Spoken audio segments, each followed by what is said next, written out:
FIACONA is pleased to release the 2022 report on India.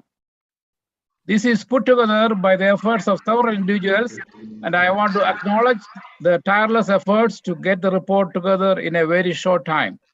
I will not attempt to mention any names at this time, but some of the names you will see as acknowledgement in the report. This is not all the people that helped in the generation of this report. Several people, known and unknown to us, have rendered their hands to finalize this report. We have checked and verified the accuracy of the incidents.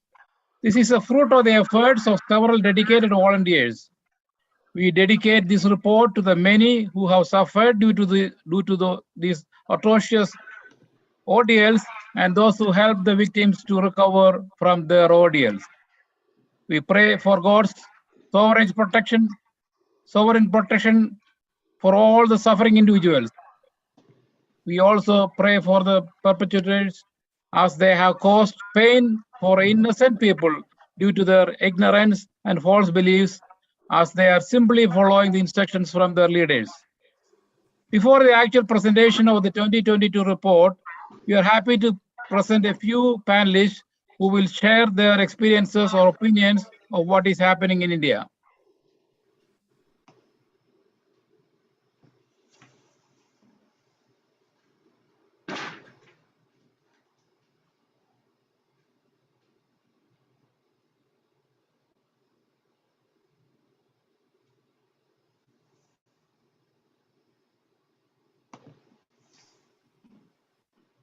Let me first introduce Reverend Brian Neren.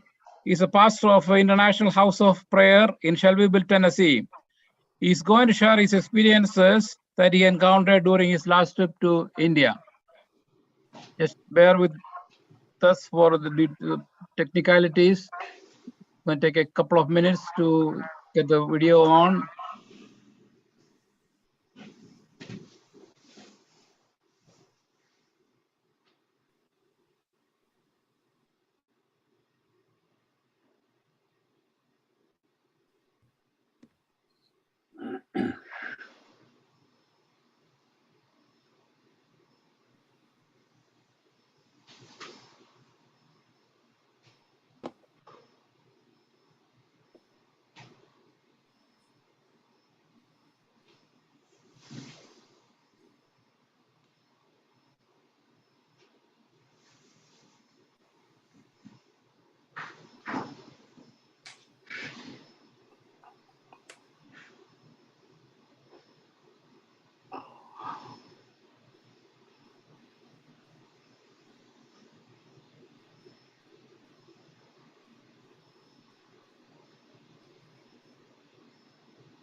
Kushi, Brian is on the call. Why don't you just ask him?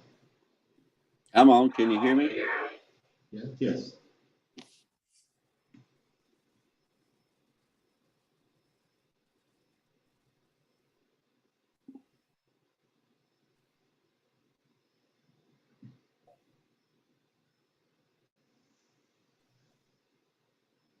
Kushi, the audio is not coming through.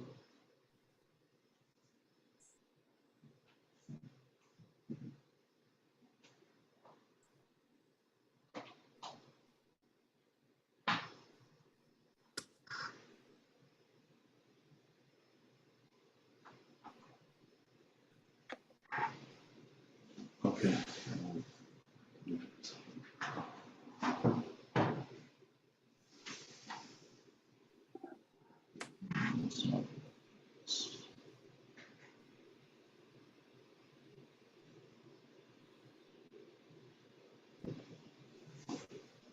We don't hear his audio, so let him talk.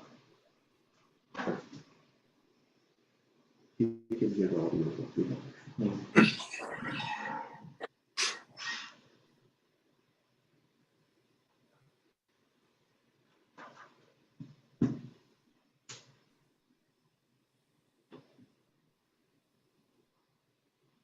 Due to technical difficulties, we're going to request Pastor Naren to talk online.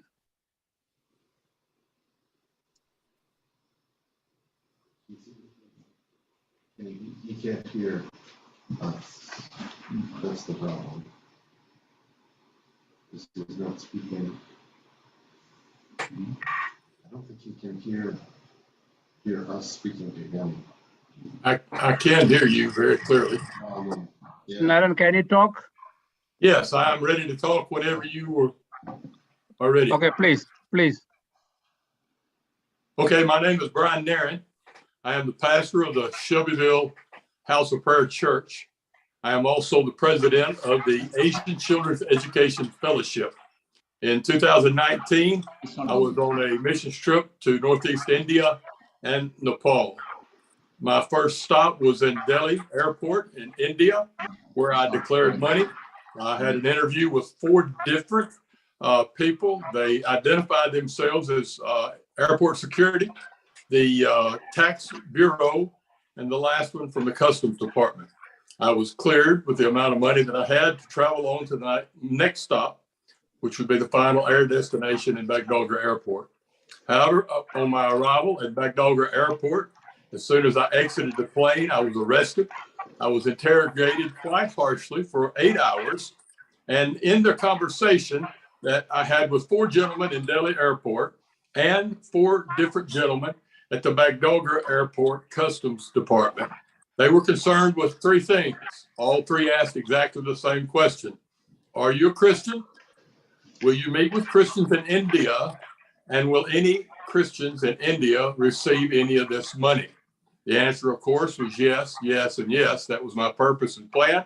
I have been to India many times over the last 20 years and traveling to Nepal twice a year. I've never had any problem ever before. But on this particular time, it became very harsh, very complicated. After 8 hours of interrogation, I was carried to jail for the night. I was rushed through a courtroom the next day and taken to a prison for 6 days in Siliguri, India. The reason for my arrest was clearly because I was there to help and aid Christians in India. I was not there on any type of mission for or against the government of India.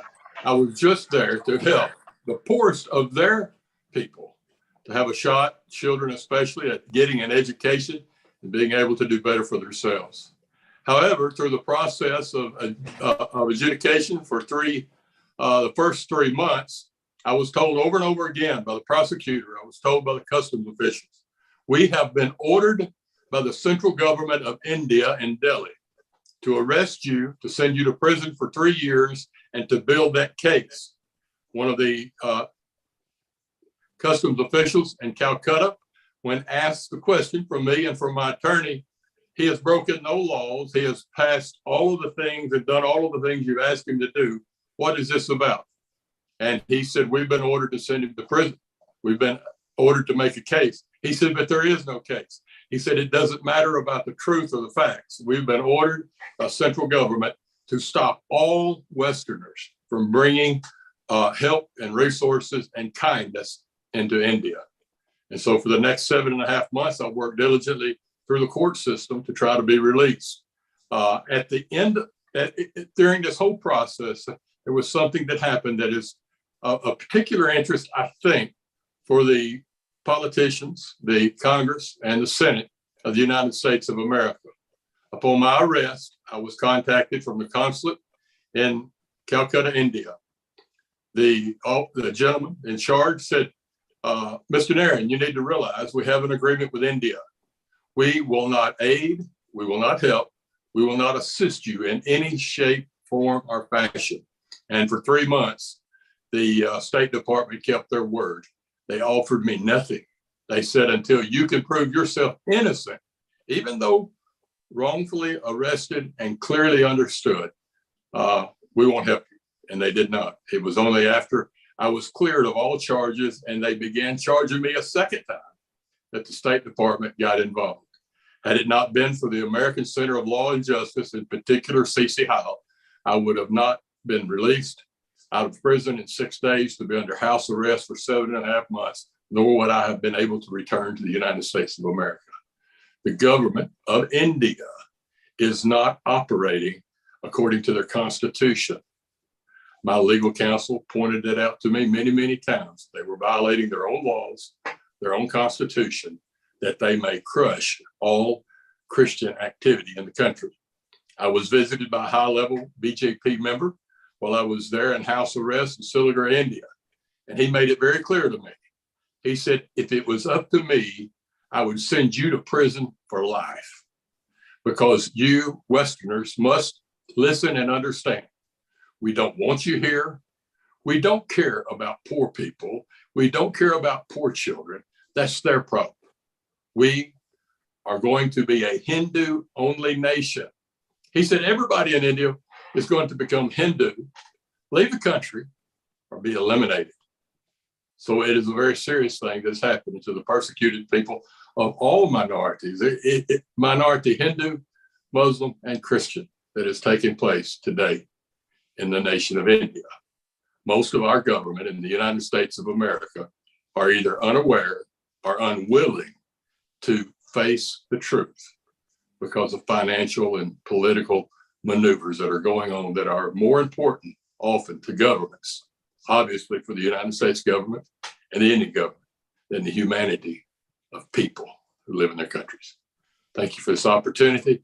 I look forward to this report being received openly, as many, many people suffer greatly unnecessarily, just so that factions of people may hurt other people.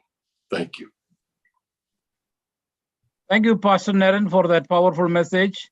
Thank you very much for sharing your experiences while you were in India.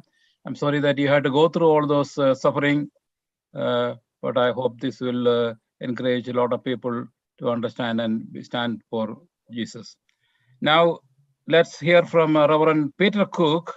He is Executive Director of New York State Council of Churches. He's going to share his experiences that he encountered during his visit to India. Reverend Peter Cook. So why don't we just go around? Greetings, everyone. My name is Peter Cook, and I'm the Executive Director of the New York State Council of Churches. We represent about 7,500 congregations across the state of New York. And I'm pleased to be a part of this press conference today as FIACONA releases its India incident report.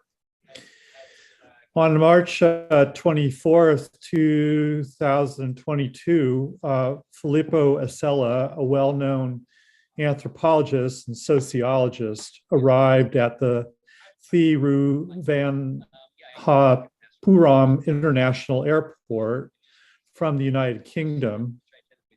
He was coming to India to attend a conference in Kerala, but he was refused entry and sent back to the United Kingdom, with authorities specifying no particular reason for him being removed. Dr. Asella has carried out extensive research on social and cultural transformations in Kerala over the last 30 years. As I read this disturbing recent report, it served to remind me of how, under the auspices of the New York State Council of Churches, I brought a delegation of 12 Christians to India in the fall of 2018 to meet people of different faiths and to learn from them. 9 of us, much like Dr. Asella, were refused entry at the Chennai airport. We were denied entry after being heavily interrogated about our Christian faith and were asked extensively about what we would be doing in the country. There was nothing that I could say or do that could dissuade them from denying us entry, and it was a profoundly upsetting experience.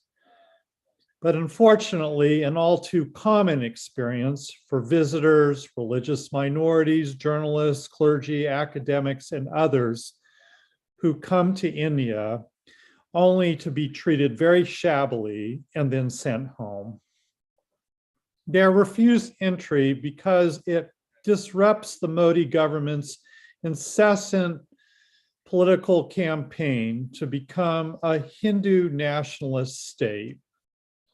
The government worries that Christians will come to convert Hindus, or through their mere existence as Christians, call into question the caste system, side with Dalits, or advocate against exploitive labor practices which keep lower classes in their place.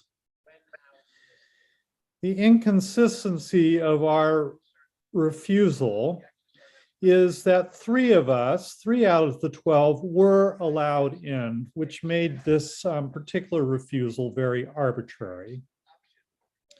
And I should say that a year later, I was able to enter India alone without incident. I'm a tennis player here in Albany, New York, who often finds myself playing with Indian nationals, many of whom come to the United States to work in the high-tech industries around Albany. Usually between games, the subject of India comes up, where I get around to volunteering this story of denial of entry. The most common reaction from my Indian friends is complete disbelief that their country, India, would do such a thing to visitors. It's as though they live in a bubble, insulated from the harsh reality of what their government does to Christians and other religious minorities.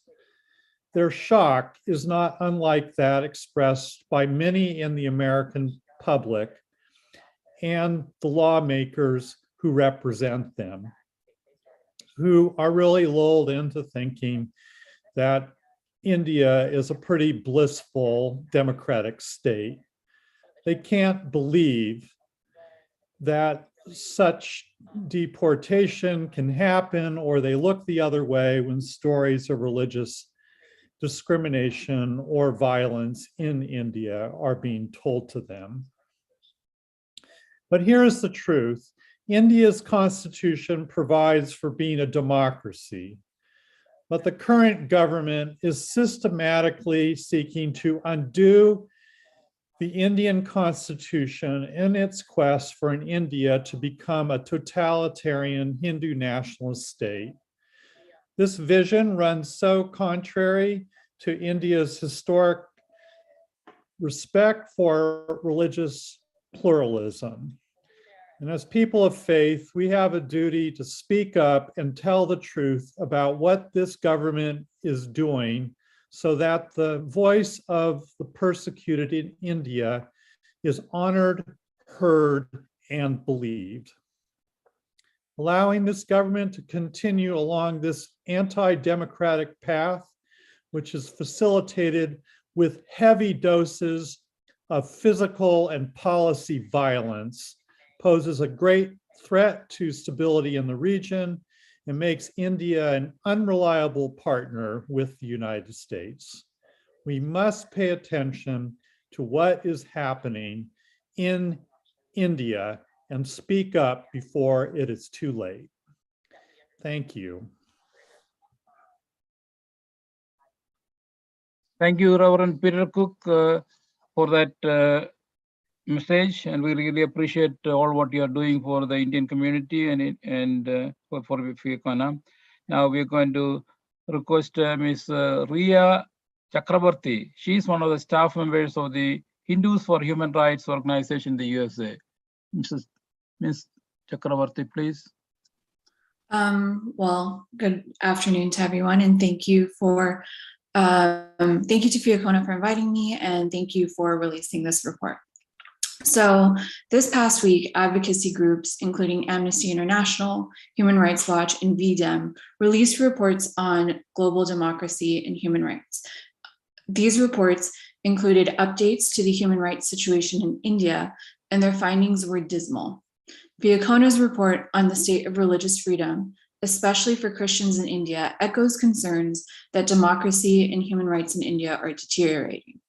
Moreover, all these reports have blamed the RSS and the Hindu nationalist movement for India's plunge into electoral autocracy.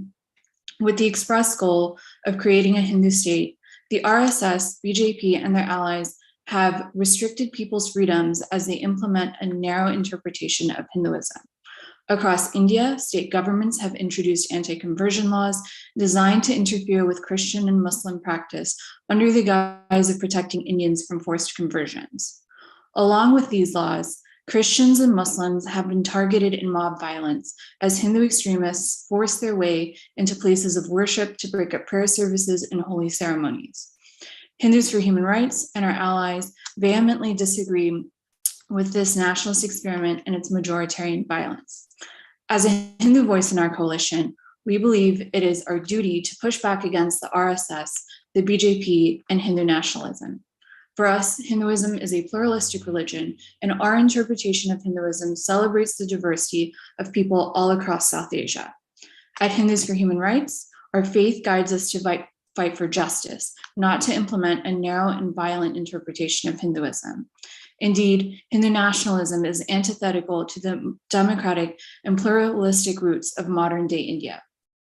Additionally, we acknowledge that Hindu nationalism disproportionately harms religious minorities, Dalits, Adivasis, and other members of caste-oppressed communities.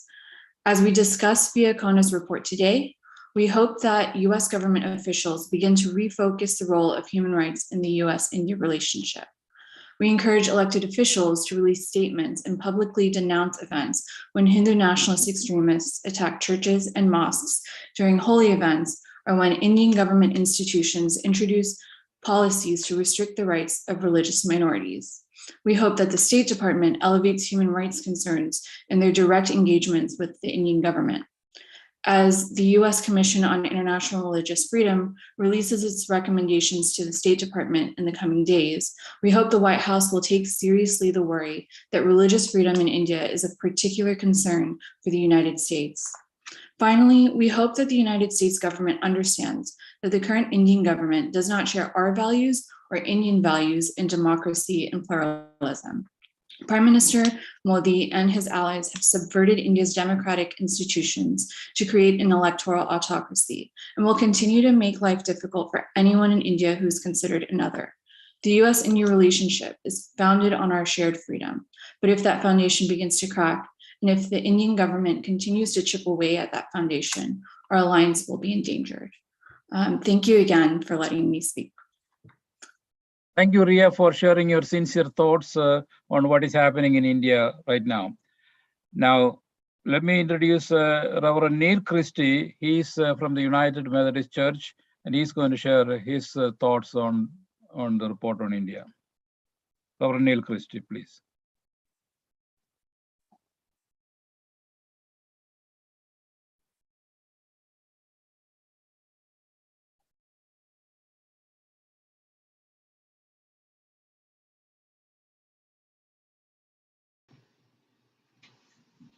Good afternoon, friends. My name is Neil Christie. I represent the New Federation of Asian American United Methodists, and I'm on staff with the Baltimore, Washington Conference of the United Methodist Church, which represents over 600 congregations in Washington, D.C., Maryland, and West Virginia. The United Methodist Church is a church of over 12 million people worldwide, the second largest denomination in the United States.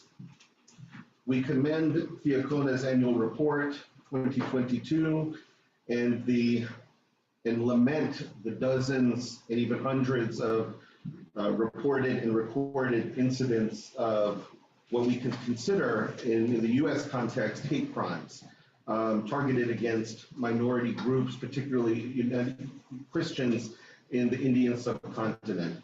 And I would remind us from the Christian tradition of the words of the prophet Isaiah. Justice will reside in wild lands, and righteousness will abide in farmlands. The fruit of righteousness will be peace, and the outcome of righteousness, calm and security forever. Then my people will live in a peaceful dwelling and in secure homes. The United Methodist Church has affirmed that multilateral cooperation among nations is the bedrock for democracy, freedom, and the pursuit of peace. It is a universal longing which we share across religious traditions and which Christians uphold in their heart and in their action. It is the fervent prayer of all of our religions, according to the United Methodist resolutions. And so on the way of a just peace, different disciplines will find common ground. Contending worldviews seek complementary courses of action. One faith stands in principled solidarity with another. Social justice then confronts privilege. Economic justice confronts wealth. Ecological justice confronts consumption. And political justice confronts power itself. We are concerned that these issues, these matters, are further exacerbated because of the particular persecution of Christians in India today. The United Methodist Church confesses that religious persecution has been common in the history of all civilizations. However, we urge policies and practices that ensure the right of every religious group to exercise its faith free from legal, political, and economic restrictions. And we condemn all overt and covert forms of religious intolerance. We assert the right of all religions and their adherents to freedom from legal, economic, and social discrimination. These are the words of the United Methodist Social Principles. The India report details how Christians are suffering repression, legal repression, and unless oppression and denial of basic human rights are ended, insecurity on an increasing scale will continue to erupt. This is inevitable. Reflecting this concern for a lack of human security, the United Methodist Church has stated, the human toil in such conflicts is enormous. This is the truth for India. It results in a new oppression and further dehumanization. We are concerned for areas where oppression and discrimination continue to take place. And so we are called to build the conditions for peace through development of confidence and a trust between peoples and governments. The United Methodist Church has declared that governments must be accountable when they act with impunity. This is true in the case of India. And so our resolutions state we are unalterably opposed to those who would instill hate in one group for another. Governments or political factions must not use religious, class, racial, or other differences as the means to achieve heinous political purposes.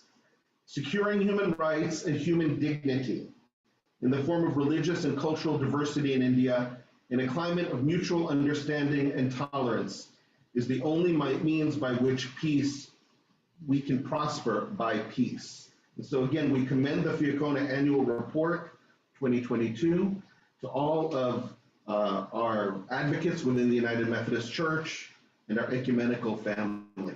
Thank you. Thank you, Reverend Neil Christie. Now, Honorable Ronnie Shaws was a representative from Mississippi, and we are going to request him to say a few words. Representative Ronnie Shaws, can you share your views?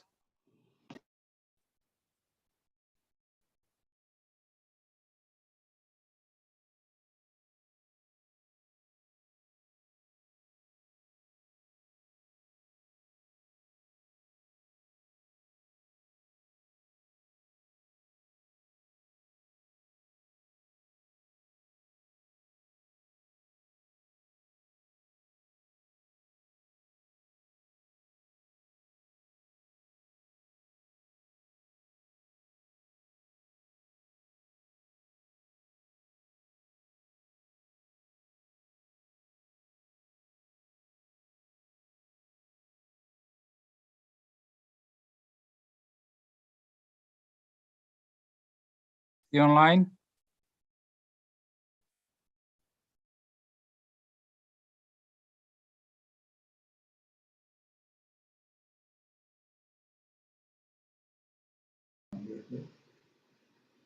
Let's go to John Yees. We are having technical problems. Ronnie, sorry. Okay. We'll come back to Ronnie Shaw later. Is Mr. John Eves online? John Eves is a successful trial lawyer from Mississippi, and he has represented a lot of international cases around the world. So I'm going to request him to share his views on this subject. Mr. John Eves? Since some of these people are joining online, we have some technical difficulties.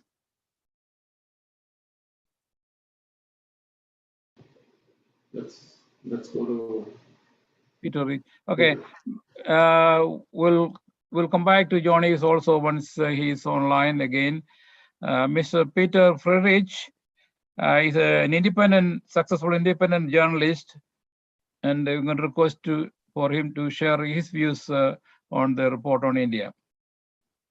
Thank you, Dr. George, and thank you for hosting me. When I speak with my Christian friends from India about the conditions facing them there, they tell me that they are living in fear, that last year was the most violent year they have ever experienced, and that although massacres are not occurring right now, they may break out at any moment. When I speak with people here in America about the dire situation facing Indian Christians, they respond with shock and disbelief. How could this be true in the land of Gandhi, they wonder. Even when I speak with members of Congress, they too are often surprised. I didn't know there were extremist Hindu groups, one member of Congress has told me. Yes, there are extremist groups in every religion, including Hinduism. His next question was, how does this impact US national security? The answer should generally be rather apparent, but after today's release of FIACONA's annual report, the answer should be glaringly obvious. Indian Christians face a nationwide mass escalation in coordinated mob attacks by groups affiliated with India's ruling party, the BJP, and its parent organization, the RSS paramilitary. The RSS-BJP combine are ideologically dedicated to eradicating Christianity from India. At the political level, this is swiftly being implemented through increasing passage of anti-conversion laws, which make it a criminal offense to change one's religion at will. At the social level, this is being encouraged by open calls made alongside political officials to behead Christians and wipe out Christianity. During the past 8 years of BJP rule in India, the number of violent attacks on Christians has increased every single year. And 2021 was no exception. That made 2021 the year with the highest number of recorded incidents on record. In January, India-based United Christian Forum for Human Rights reported 505 incidents in total. FIACONA's painstaking documentation has shown there were actually at least 761, while hundreds more incidents went unreported. The Christian church in India is being driven underground. As this report reveals, many clergy are no longer performing services, many congregations have simply stopped meeting, and many Christian institutions and homes are stripping Christian signage to preempt attacks by out-of-control radical groups which threaten them with the silent sanction of the state. In 2021, India was ranked by Open Doors USA as the 10th most dangerous country in the world in which to be a Christian.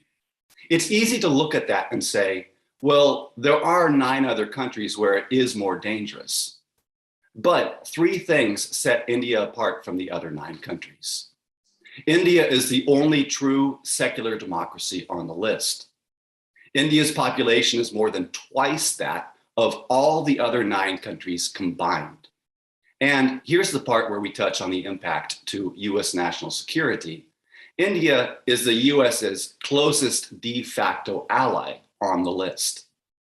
The US is increasingly looking to India as a stabilizing force in South Asia, as a geopolitical balance against China, and globally as a reliable democratic trade and military partner. Tragically, very little of that view of India today is any longer based on ground realities. It's a projected vision of what the US wishes India was, rather than what India actually is. Systematic and systemic attacks on Indian Christians are far from the only pressing human rights concerns in modern India. There are growing concerns that Indian Muslims face an impending genocide. Authoritarian governance under Modi places India neck and neck with Putin's Russia when it comes to suppression of the press, of peaceful protest, of dissent, and of most necessary and basic rights that differentiate a democracy from a fascist nation. The rise of totalitarianism in the world's largest democracy and second largest country poses a threat to the stability of the entire South Asian region. Instability in India inevitably increases instability in South Asia. Tolerance of state-sponsored and/or state-sanctioned atrocities in India encourages broader regional atrocities. Attacks on minorities in India inspire attacks on minorities in neighboring countries.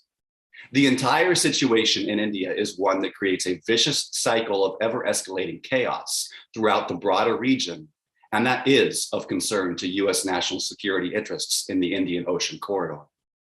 What should also be of concern in light of US national security is that the regime currently overseeing this burgeoning human rights crisis in India was put in place in part due to the efforts of entities based in our country, in particular, the Overseas Friends of the BJP, an organization which, after nearly 30 years of operating without oversight, was compelled to register as a foreign agent in America in 2020. At a pragmatic level, as India plunges, undeterred by even the friendliest of constructive criticism from the US, into a totalitarian nightmare, it will increasingly cease to become what the US also wants it to be, a growing, thriving, and reliable trading partner. An India which massacres its minorities and strips its citizens of civil liberties will not be an India which provides economic benefit to anyone, let alone the United States. Pragmatically also, the US must consider the consistency of its positions.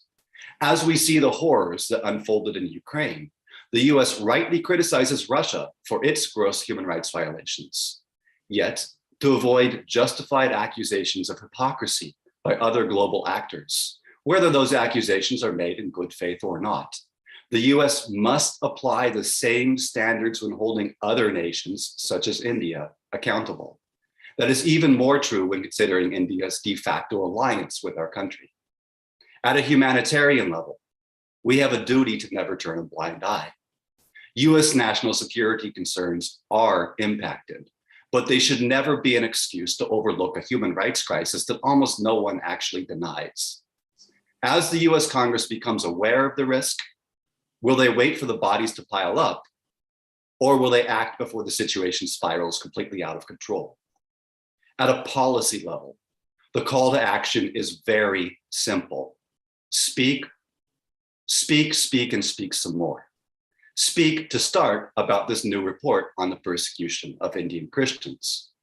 It said, if you see something, say something. Well, there are growing numbers of members of Congress who have seen what is happening in India. It's past time that they said something. For now, that's the only thing that is necessary. Words have power, and Congress must not remain silent.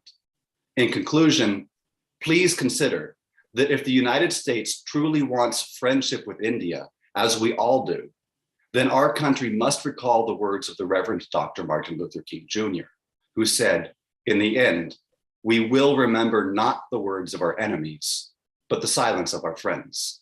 Thank you. Thank you, Mr. Peter Friedrich. Thank you for those words. And I think Ronnie Shows is back. I'm going to request Ronnie Shows, Representative Ronnie Shows, to say a few words. Yeah, can you hear me okay now? Yes. Okay, I'm sorry about that earlier. Well, I've been listening to the testimony, and of course, with Mr. Parvadas in our office there in DC, I keep up with it. It seems to me that we got these countries who are wanting to forget about their individual rights of people. And that I just wonder how much of the US State Department is aware of this, and why haven't they acted, or why haven't the president started some subject in our country about this? I host a little radio show here, and I'm going to ask John to be on it this coming week and talk about what's happening to persecution of Christians and other minority religions in India that are being put through this, and almost like terrorism to those individual groups. And it is. You know, we used to have lynchings in the United States during the slavery days because they weren't the right color. And now we seem to be having a buildup of these radicals in government, not only in India, but other countries. And this is something that needs to be stopped and stopped now. So I pledge to call my friends in Congress and see if we can get some attention to this issue, because it's very. And I've been reading the report, and I've been listening to everyone. I mean, even I mean, John's been telling me about it, but I didn't realize it was to this point. And when you call when the leader of the country and some of the leaders in the government in India start asking for, we will have one religion, that's not the agenda of the Constitution for India. You're supposed to have the rights of your religious freedom. So we're going to do our part at the office in DC and see if we can't get some attention to this issue. We've done it once before when the president of India tried to come over here, and we had some pretty strong movement to help stop that, and we did. And there's no reason we couldn't take this and make an example of what's going on. And probably a lot of our local religious association organizations in the United States may not be aware of this. So we'll do what we can do to help. And thank you for this meeting today. It's important. Thank you, Mr. Shaws, for your words. Now, we have a pre-recorded video from CC, and we'll try to see if it will work one more time.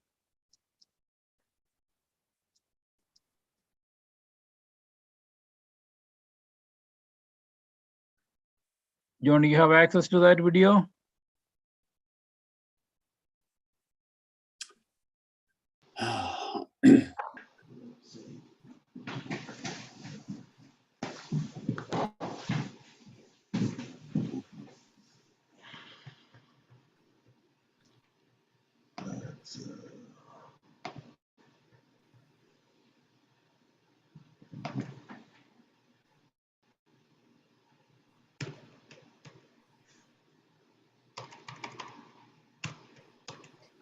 Otherwise, we can come back to that towards the end. Yeah. So we'll come back to that video towards the end. Now we are ready for the presentation of the report. This is the FIACONA 2022 report on India. Mr. John Prabhudas, the chairman of the FIACONA, worked tirelessly day and night to put this report together with the help of a few volunteers. We really want to thank him for his ideas and persuasion to put this report together. He's a dedicated person with great concern for the persecuted church in India. Now I invite him to give an outline of the report and his perspective of the current situation in India and its implications, especially to the United States. Thank John. Thank you, Koshi, for the introduction, and thank you all for taking the time to talk about this report. While we were going through the report, we realized that about 1 in 4 or 1 in 5 cases are the only ones that are reported. By that count, the total number of cases, in spite of COVID lockdown in India, has reached several thousand. But the 761 incidents that we have reported here are the ones that victims have directly called in, where the reporters have went and checked with the victims, or the incidents which were reported by general and English and vernacular media in India. So compiling all these things together, we have reached the number of 761. There are several more reports that are not included in here, but even a conservative amount is going to put a total number of incidents that happened, attacks on Christians that happened across India in the year 2021 is going to be exceeding about 3,000 at least. Now, the 761 numbers that we are talking about, most of them have happened in states that has what they like to call the anti-Christian, anti-conversion laws. The anti-conversion laws are passed and imposed in 11 states in India, and those 11 states have a highest number of these incidents taking place, and every other incident, not every other, almost 90% of these cases where the attacks have happened, the police come, sometimes the police come with the Hindu nationalists to beat up the people, to damage the properties. But if the police were not coming with the rioters, the police come later, and guess what? They arrest the victims of the violence, not the perpetrators of the violence. We have a pie chart that will be added to this list that will show the number of incidents that were reported to the police and where the police have arrested the Christians instead of the ones who came and beat them or damaged the properties. Now, that explains why a large number of Indian Christians, after getting beaten up, after seriously injured, they don't go to police because they don't trust the police or the political mechanism and the political dispensation that's ruling those states. They have a greater level of apprehension. So as a result, no one knows about it. No one comes to know about these incidents. In some cases, they call toll-free numbers or they call their church headquarters to report those things. Those are the only things that we were able to locate. There are several thousand more incidents that have not been reported. Now, the Indian government, run by both several, not just the Hindu Nationalist Party today, but even the previous governments have always said that these are aberrations. That's the word they use. The ambassadors, the foreign ministers who are dispatched to different capitals in the world to go and pacify the governments use these words. It's an aberration. It's just a common criminal thing. We have a constitution and a judiciary and a police system that will deal with it. So don't worry about it. You can find many more criminal incidents in the streets of United States than what's happening in India. So they know how to shut you down, shut you up. But that's not the point. The point is what's happening on the streets of America is not hate crimes. When a hate crime happens, it's a serious offense in America, not like in India, where the government is perpetuating this kind of hate crime against the people. So, and then they will say that none of their affiliated organizations are involved in these kinds of attacks against Christians and other religious minorities. Now, what we are, in our report, you will see that we are rebutting that kind of an argument that coming from the government's side. What we are saying is that it is not, never has been isolated aberrations or isolated criminal actions. It is well coordinated, planned attacks for political gain. Whenever there is the attacks on Christians in the churches, congregations, home prayer meetings happens, I told you, mostly in the states where there is anti-conversion law, the so-called anti-conversion laws are implemented. So the basic charges when the police come to arrest the Christians who are getting beaten up in their churches, the police arrest them, take them and charge them with conversion, because that's the law that they are using day in and day out. to punish these Christian families. Now, now the government can say, well, we have a judiciary system that will deal with it. Now, here is the problem.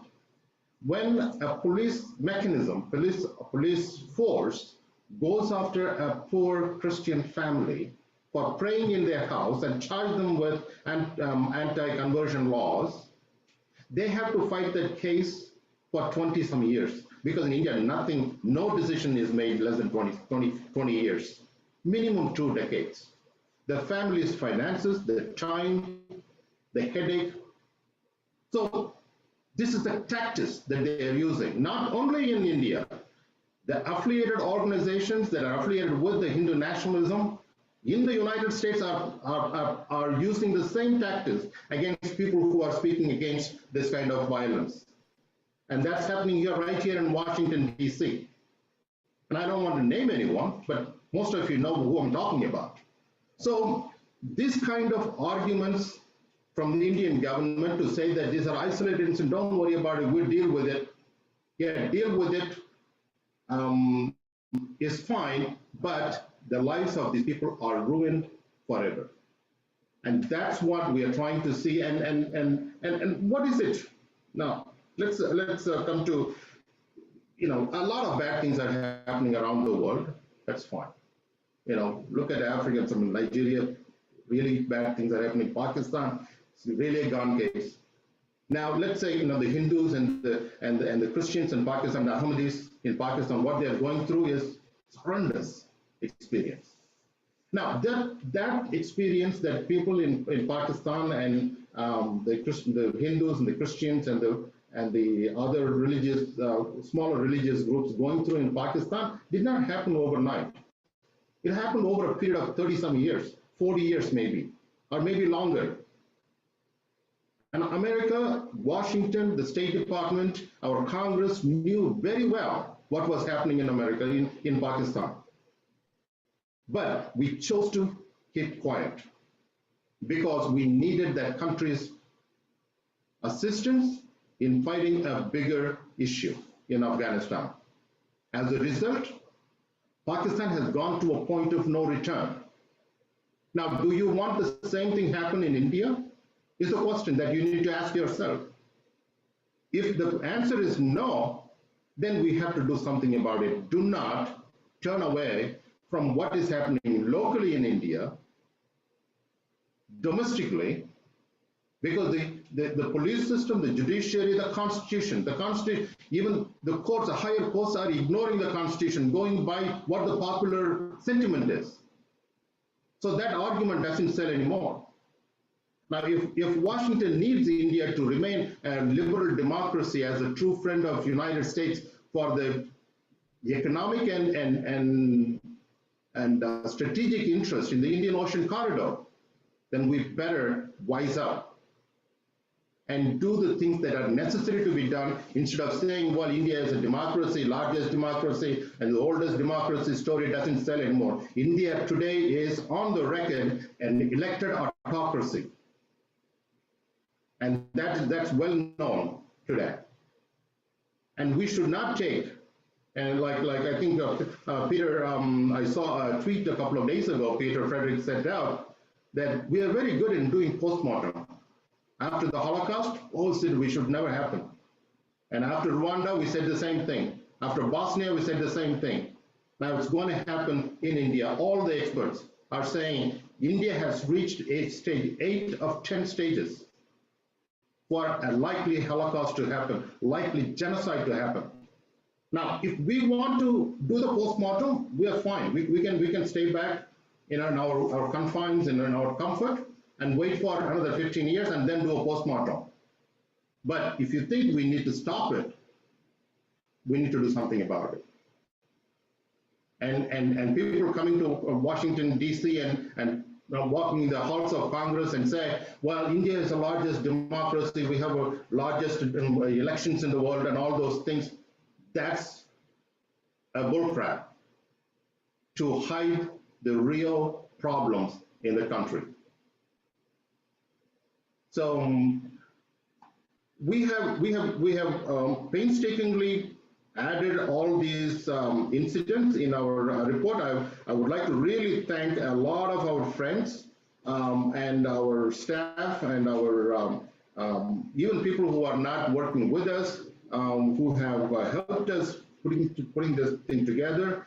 We hope this document will serve as as a tool for a lot of our policymakers in Washington.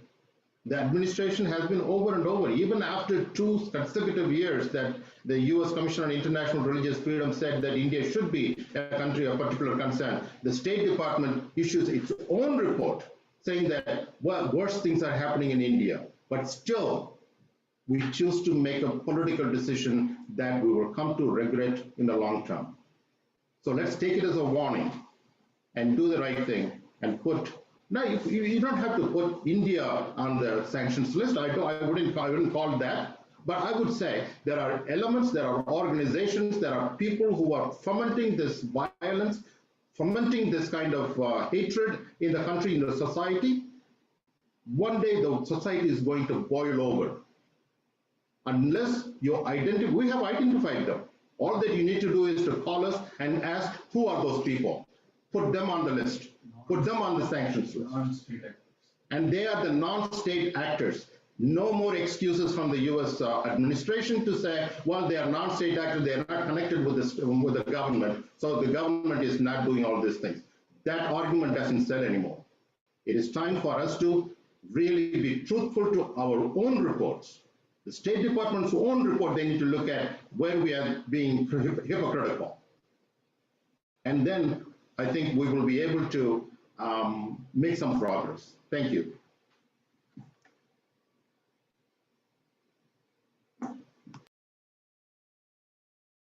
Thank you, John.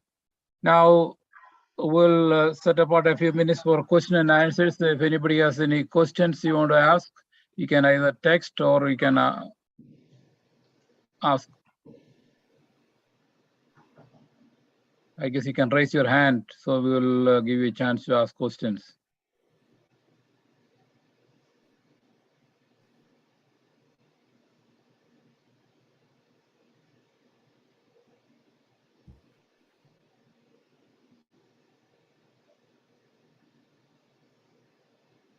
John, 2 participants raise their hand. Hi, this is Dr. Khan. Can you hear me? Yes, go ahead. Okay, good.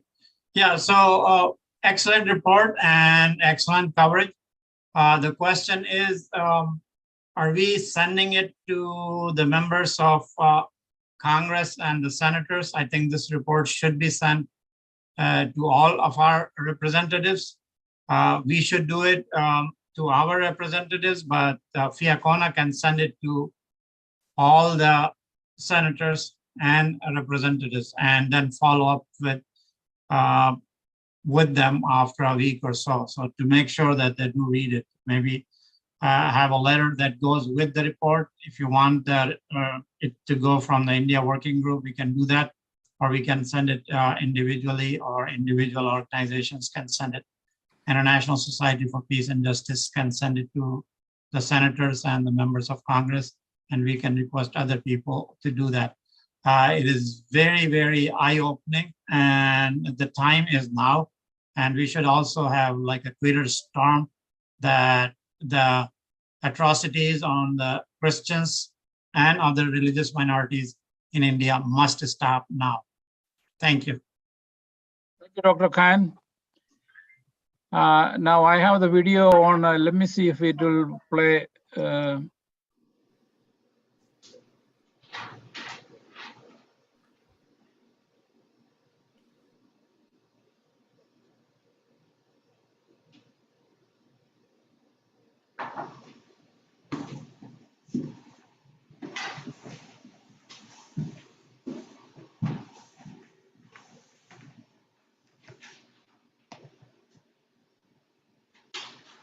You hear?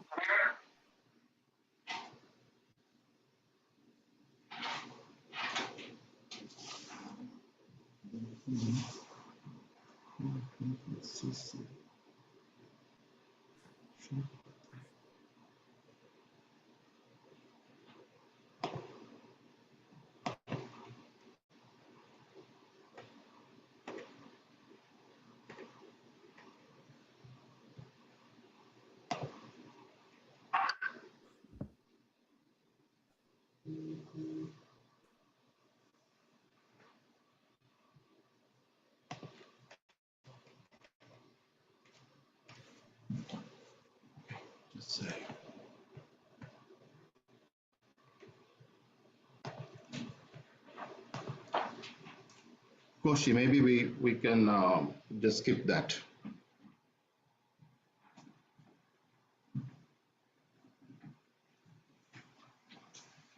Okay, we had another question. Somebody else wanted to ask a question. Can you ask your question, please? Yes. Appreciate so much this report. I had gotten a copy last night, looked through it, and it's amazing the amount of detail that's in this report. And I know how much work this must have been to put this together. I was very interested also that you started the meeting with people that had been refused entry into India. And I have tickets and I'm planning to go with a team in October. And I would like to be able to speak to Peter Cook and also that first speaker and just find out how possibly I could avoid that happening to our group. So is it possible, John, you could send me an email and give me their names and phone numbers so I could call them and just discuss with them?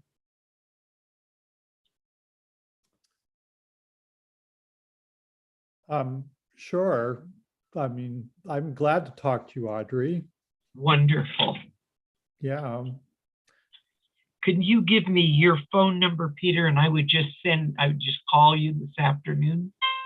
Yeah, Audrey, Yeah. I can forward you the telephone numbers and emails to you. Oh, that would be wonderful. And the same with that first speaker? Yes, yes, Okay. yes, Pastor Narayana also will send his information also. You can Thank talk to you both so of them. much. Okay. really- Audrey, I can't speak this afternoon, but I could tomorrow. All right. So, but I'd be glad to talk to you. I put my information in the chat. Great.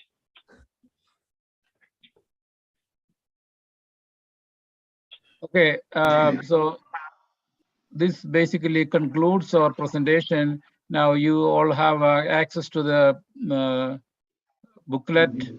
It's on our website. It's on the FIACONA website, FIACONA, www.fiacona.org. So you can visit the website. And if you need further information or if you need a copy of it, you can email us, info@fiacona.org, and we will be happy to send you a copy of it. And we really appreciate all the hard work of everybody to put this report together. And John Matthew did a lot of work. He spent a lot of hours last night to put the final touch on this report, and likewise a lot of other people. So we just want to thank each and every one of them, and especially John Prabhudas. He spent hours and hours. I know he spent a lot of hours to put this thing together, and really appreciate your input into this. And also Alice also spent the time to compile all the report, all the incidents. Now, we hope this will be an annual event for us. We will be compiling the incident as it happens, and we will publish it on a yearly basis. Any other comments or questions, John? Otherwise, we'll close the session. Yes, just wanted to mention that we have a few here in our office who have joined us, Dr. Sharif and everyone, and they're all here. But we will be, if there are any questions about this report, and if any other reporters would like to reach out to us and ask any questions that they may have, they can always reach our office number or email us at info@fiacona.org, and we will be happy to answer any of the questions that they may have. Thank you. Yeah.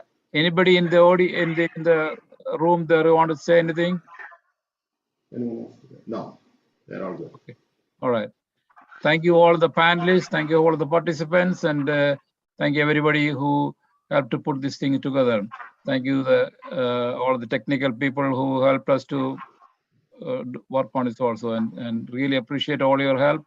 And let's pray for the victims in India. Thank you very much. God bless you all.